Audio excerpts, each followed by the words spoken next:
दूसरा केंद्रीय प्रवृत्ति की माप।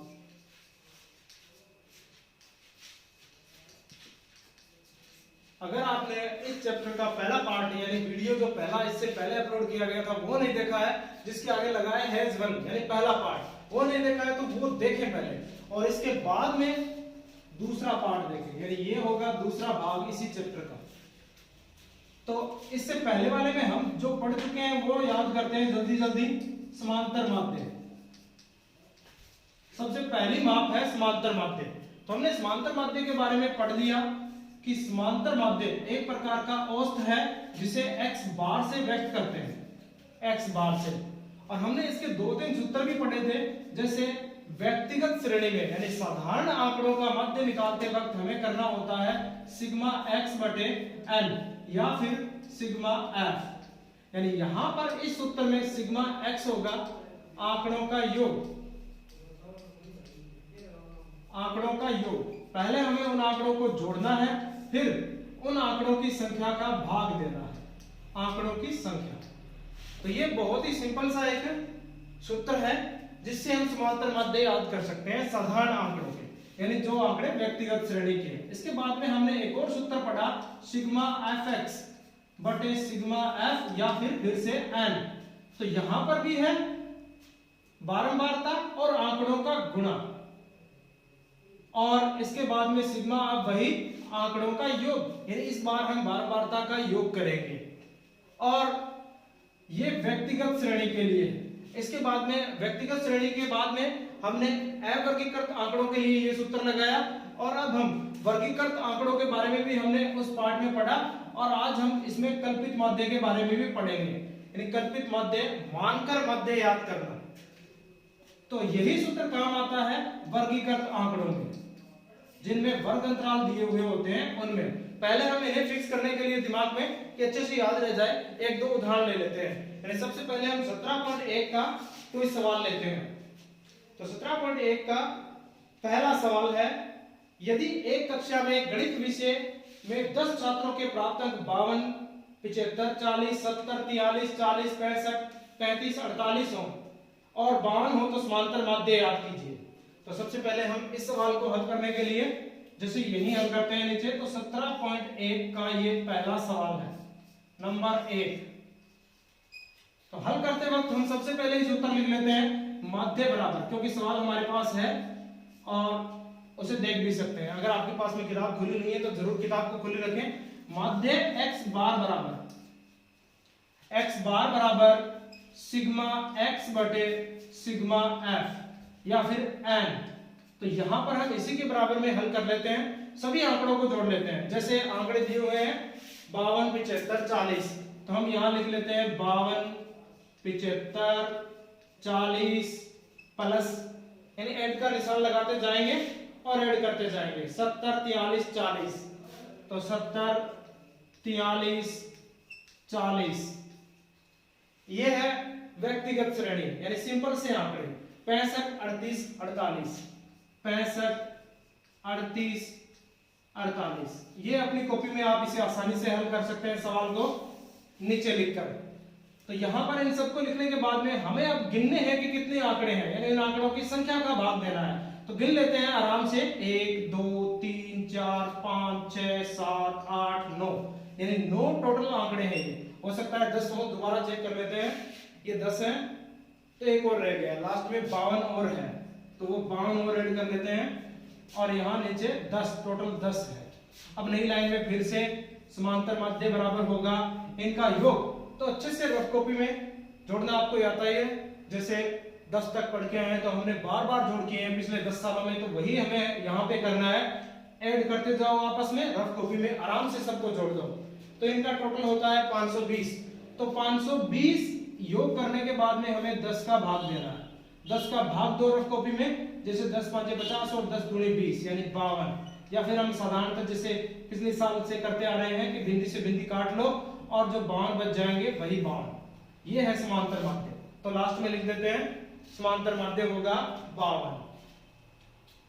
तो ऐसे सवाल और भी हैं। 2 नंबर सवाल सेम ऐसा ही है, आपको करके भी दिखाया था मैंने इससे पहले वाली क्लास में। और अब 3 नंबर सवाल को लेते हैं। 3 नंबर यहाँ ऊपर की तरफ कर रहा हूं मैं अलग बॉक्स में। नंबर 3 17.1 का नंबर 3 में लिखा है यदि 3 4 8 5 x 3 2 1 अंकों का समांतर माध्य 4 हो तो x का मान बताइए। बस हमें x का मान याद करना है। चलिए नोट कर लेते हैं कि समांतर माध्य बराबर होता है समांतर माध्य, जिसे x बार से दर्शाते हैं। पहले तो x और उसके ऊपर एक लाइन, बस ये समांतर माध्य का निशान है। तो इस तरह से इसके आगे लिखते हैं सिग्मा x बटे n या फिर सिग्मा f। तो यहां पर हमें दिए हुए हैं x के मान, यानी आंकड़े दिए हुए हैं 3 4 8 5, 3 4 8 5 और फिर इसके आगे लिखा है x। तो हमें वो x भी जोड़ना है, तो x को भी जोड़ लेते हैं साथ में। x 3 2 1 3 2 1 और नीचे हमें इन्हें गिनकर भाग देना है। 1 2 3 4 5 6 7 8, तो हमें 8 का भाग देना है। सिंपल सी बात है, हमें याद होगा कि चर और अचर आपस में नहीं जुड़ते, तो x को हमें अलग रखना है, बाकी सबको जोड़ना है। जो अंग्रेजी के अक्षर गणित में होते हैं वो अक्षर चर कहलाते हैं और चर हमेशा अचर में नहीं जुड़ते, यानी चर चर में ही जुड़ते हैं। तो x को अलग रखते हैं, बाकी सबको जोड़ लेते हैं। यहां टोटल होगा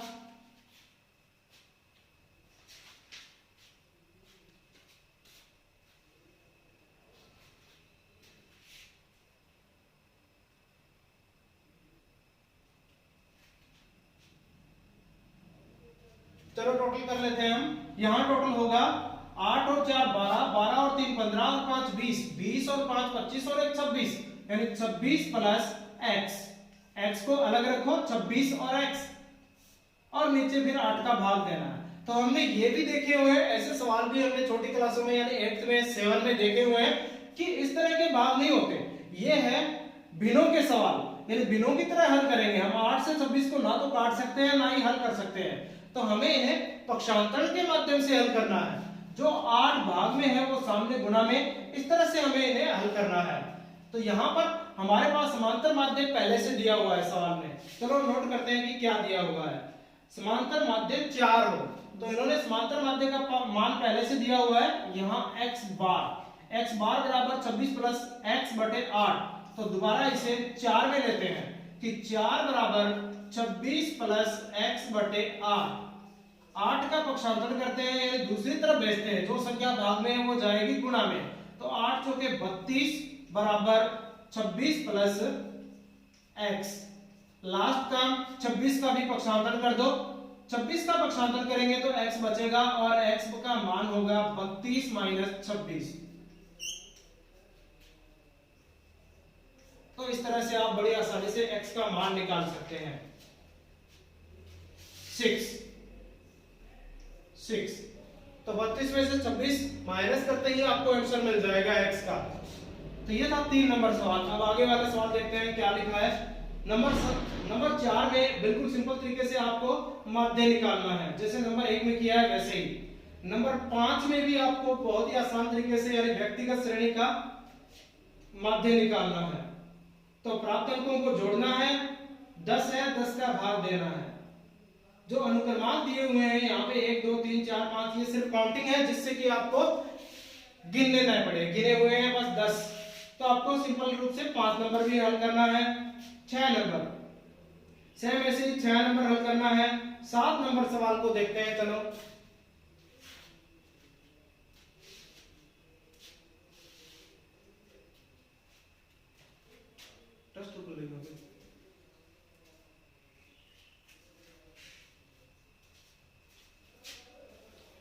चलिए आगे बढ़ते हैं। आपको 6 तक सवाल अपने होमवर्क की कॉपी में हल करने हैं। मैंने पहले भी हल करने के लिए कहा था, जिन्होंने कर लिए हैं अच्छी बात है, जिन्होंने नहीं किए हैं वो अभी करने हैं। और एक बात और, जो भी आपको समझने में यानी फोकस बनाने में वीडियो में दिक्कत आ रही होगी, अक्सर आपने क्लास से ली है, देखा है, स्कूल में पढ़ते हुए वो प्रॉब्लम नहीं आती है। मैं जानता हूं इस बात को कि वीडियो में देखते हुए आपकी फोकस की कमी आएगी, यानी आप समझ नहीं पाएंगे बातों को जल्दी। लेकिन अगर आप वीडियो को 2-3 बार देखेंगे तो बड़ी आसानी से समझ सकते हैं। 2 बार वीडियो को देखेंगे तो ये क्लास से भी बेटर होगा। जैसे हम स्कूल में पढ़ने आते हैं, फिर हम समझाते हैं, थोड़ी ऐसी मजाक या थोड़ी और बातें भी होती है, उससे क्या है आपका माइंड एक्टिव रहता है और फ्रेश भी रहता है। लेकिन यहाँ आप जो फायदा स्कूल का है उससे भी ज्यादा फायदा यहाँ पर ये मिलेगा कि आप इस वीडियो को सुन भी सकते हैं, यानी बड़ी आसानी से आप कोई और काम करते वक्त यानी कहीं पर भी इसे बचाकर रखकर सुन भी सकते हैं, ताकि आपको सवाल और कुछ बातें यानी सूत्र वगैरह वगैरह बड़ी आसानी से याद रह जाए। तो चलिए 7 नंबर सवाल देखते हैं। यहां लिखा है एक कक्षा के वर्ग ए के 25 छात्रों का औसत भार 51 केजी है, जबकि कक्षा बी यानी वर्ग बी के 35 छात्रों का औसत भार 54 केजी है। इस कक्षा के कुल 60 छात्रों के औसत भार की गणना कीजिए। हमें 25 का माध्य दिया हुआ है, हमें 35 का माध्य दिया हुआ है और कुल मिला के 60 का माध्य हमें याद करना है और टोटल संख्या 60 है। तो पहले हम 25 का औसत देखते हैं। कक्षा ए यानी वर्ग ए के 25 छात्रों का औसत भार, 25 छात्रों का औसत भार दिया हुआ है, यानी माध्य दिया हुआ है पहले से। औसत भार बराबर देख लेते हैं कितना है। औसत भार 51 केजी है, 51 केजी है। अब ध्यान से अगर हम सोचें कि औसत भार क्या होता है, यानी हर बच्चा 51 केजी का होगा औसत के अनुसार, यानी हमारे पास 25 छात्रों का वजन नहीं है, एक ही छात्र का वजन है। तो हम कुल वजन निकाल लेते हैं। कक्षा ए के वर्ग ए के छात्रों का कुल भार निकाल लेते हैं 25 गुणा 51। अगर बात समझ में नहीं आई तो फिर से सुनो कि यहां लिखा है 25 छात्रों का माध्य, और हमने पढ़ा है 2-3 बार अच्छे से कि माध्य क्या होता है। माध्य का मतलब है सभी को बराबर भागों में बांटना, यानी 51 एक ही छात्र का वजन है।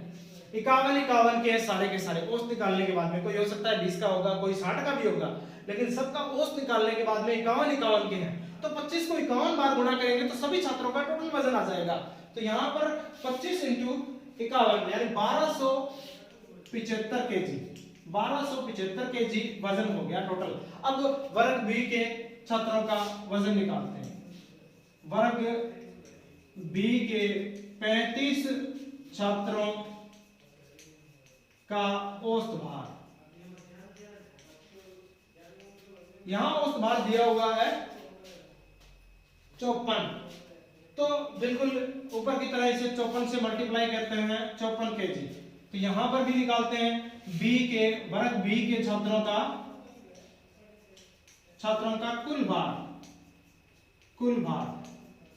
कुल भार करते हैं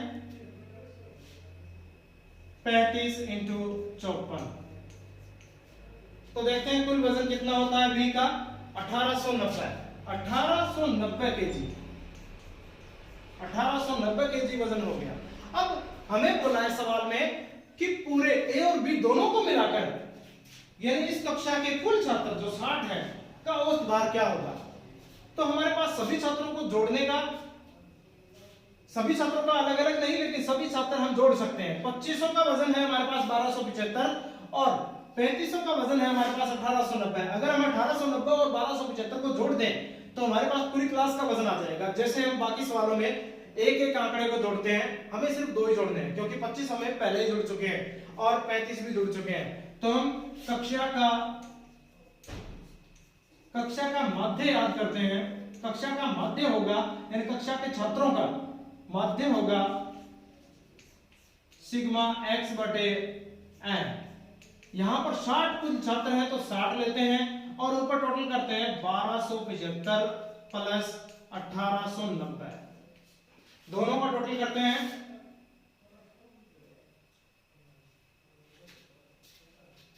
तो ये होगा 3165 बटे 60। बड़ी आसानी से हम दशमलव लगा सकते हैं जीरो की जगह और 6 का भाग दे सकते हैं। तो 6 5 30, 6 का भाग देते हैं, 6 दूनी 12, फिर 4 बच गए, 6 7 42 और भाग टूट गया तो एक दशमलव लगाते हैं, 42 3 और 6 5 30 यानी 52.75 केजी और एक बिंदी की भी दशमलव, यहाँ एक दशमलव यहाँ लगना था पहले और फिर जो भाग टूट गया उसका भी दशमलव, यानी 2 छोड़कर दशमलव लगेंगे। तो आप 6 की जगह 60 का भी भाग दे सकते हैं। तो 52.75 kg ये होगा मध्य, और यहां हम लिख सकते हैं कक्षा का मध्य नहीं, कक्षा के छात्रों का औसत भार, औसत भार या माध्य। तो इस तरह से 7 नंबर सवाल जो थोड़ा सा हटके था, कठिन नहीं है लेकिन थोड़ा सा हटके था बस, तो आप आसानी से कर सकते हैं। अब 8 नंबर की तरफ चलते हैं। 5 संख्याओं का औसत 18 है, जैसे बिल्कुल 7 नंबर सवाल था। 5 संख्याओं का औसत 18 है, यदि एक संख्या हटा दी जाए तो औसत 16 हो जाता है। अब बोला है 4 संख्याओं का औसत, यानी एक संख्या हटाने का मतलब पीछे बचे 4, तो 4 का औसत 16 हो जाता है। हटाई गई संख्या याद कीजिए, ये बहुत ही आसान है। 5 संख्याओं का निकालें और 4 संख्याओं का निकालें, हटाई हुई संख्या आ जाएगी। अगर फिर भी समझ में नहीं आ रहा है तो चलिए करते हैं। 8 नंबर सवाल यहां लिखा है 5 संख्याओं का औसत भार का औसत भार। 5 संख्याओं का औसत भार है 18। कुल भार निकाल लेते हैं 5 संख्याओं का कुल भार, जैसे बिल्कुल 7 नंबर में निकाला है वैसे ही। कुल भार होगा 18 गुना 5, 90 kg। और इसके बाद 4 संख्याओं का औसत भार निकालते हैं। 4 संख्याओं का औसत भार, 4 संख्याओं का औसत भार होगा 16 दिया हुआ है। हम कुल भार निकाल लेते हैं। कुल भार होगा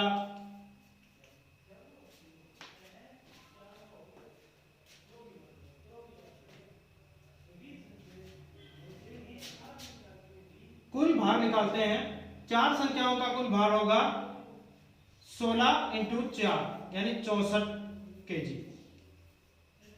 सवाल को भार पे मैंने गलत ले लिया, ऐसा कुछ लिखा नहीं है सवाल में, फिर भी अगर हम निकालते हैं योग के रूप में ले सकते हैं।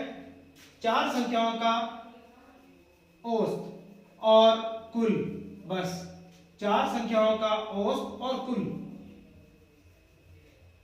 तो कुल यहां पर करेंगे 64 और 90। अब हम 4 संख्याओं का कुल करते हैं तो 64 है और 5 का 90 है। तो जो 5 नंबर संख्या है, 5वीं संख्या होगी जो हटाई गई है, ऐसे लिख सकते हैं हटाई गई संख्या बराबर 90 माइनस 64। ये बहुत ही आसान सवाल है। यहां पर हम लिख सकते हैं 5वीं संख्या की जगह हटाई गई संख्या, जो हटा दी गई है वो वाली संख्या वही याद करनी है। तो ये होगी 26 बराबर 26। 26 आंसर होगा 8 नंबर सवाल का। बिल्कुल ऐसे ही आपको हल करने हैं ये वाले सवाल अपनी तरफ से, और मैं आपको और भी सवाल दूंगा इनके अलावा, वो भी आपको हल करने हैं।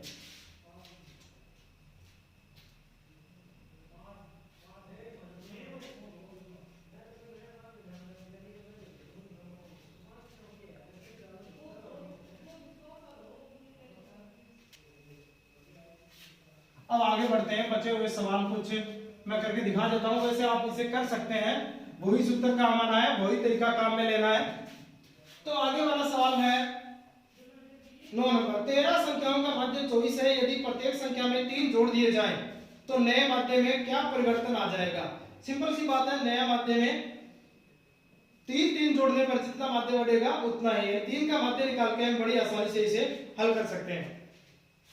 13 संख्याओं का मध्य 24 है। 9 नंबर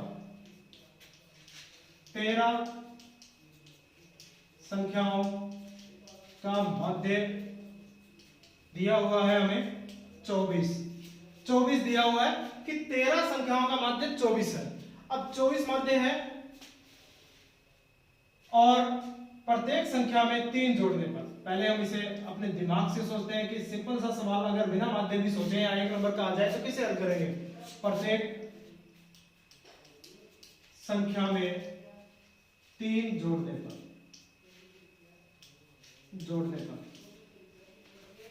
अब देखो 13 संख्या में 3 जोड़ना है तो जरूर 39 बढ़ रहे हैं। 13 3 अगर प्रत्येक में जोड़े तो मध्य भी 3 ही बढ़ेगा, सिंपल सी बात है। जरा सोचो कि 13 का मध्य निकाला 24 आया है। अब 24 आया है तो सबको 24 मिले होंगे, सबको 24 मध्य का मतलब हर एक को बराबर भागों में देना या बांटना। तो 24 आया है सबके हिस्से में, यानी 13 के पास 24 रुपए हैं, या फिर कुछ और मान लेते हैं कि कुछ ऐसी चीजें, यानी 24 टोपियां है एक प्रकार से, सबके पास में 24 है। अगर हम प्रत्येक में संख्या में 3 जोड़े तो सबके पास 3 और बढ़ जाएगी, यानी मध्य इस बार कितना होगा 27। छोटा सा सवाल है ये, आप इसे अपने दिमाग में भी हल कर सकते हैं। तो पहले हम मध्य निकालें और उसके बाद हल करें 3 जोड़ने पर। सवाल में पूछा है मध्य में क्या परिवर्तन होगा, 3 जोड़ने पर मध्य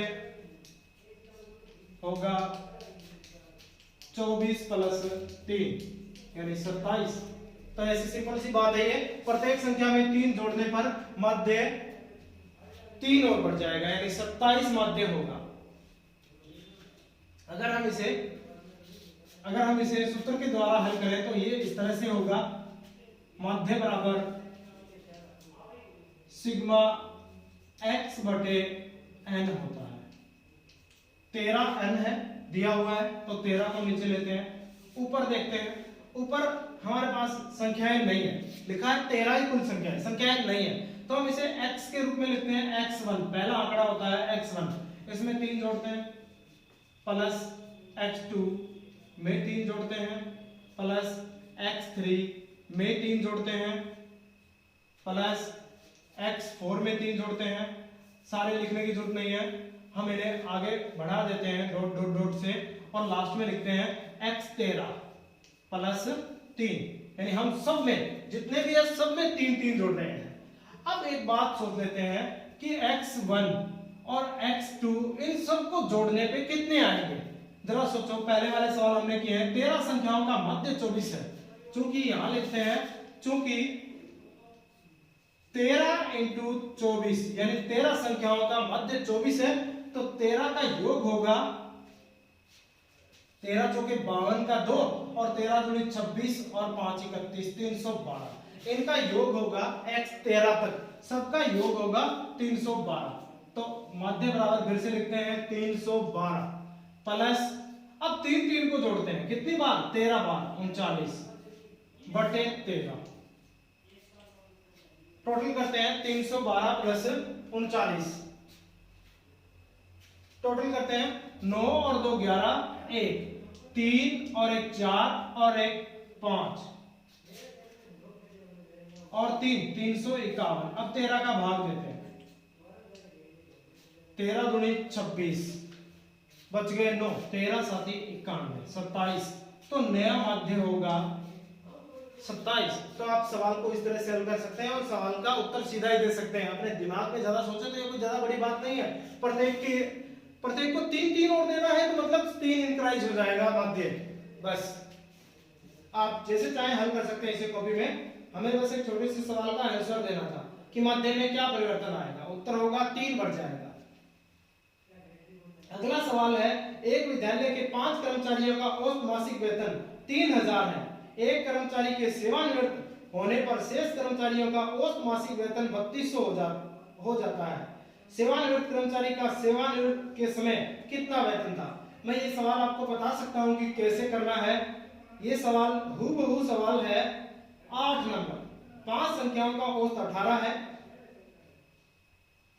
और 4 संख्याओं का औसत 16 है। 8 नंबर जैसे मैंने किया था 8 नंबर, आप इस सवाल को वैसे कर सकते हैं, सेम वैसे ही होगा। आप लाइन लिख सकते हैं बड़ी आसानी से। 5 कर्मचारियों का औसत वेतन 3000, 4 कर्मचारियों का औसत वेतन 3200 और 5 कर्मचारियों का कुल वेतन 3000 गुणा 5 और 4 कर्मचारियों का कुल वेतन 3200 गुणा 4 और दोनों का अंतर करो, जैसे हमने लास्ट में 8 नंबर सवाल में किया था। आप जैसे 8 नंबर सवाल को फॉलो करेंगे वैसे ही ये सवाल हल हो जाएगा। अगला सवाल देखते हैं। ये अंतिम सवाल था 17.1 का। तो 17.1 कंप्लीटली जिसको भी समझ में नहीं आई है वो वीडियो पे कमेंट करें या फिर सरजीत सर को रिपोर्ट करें। Thank you.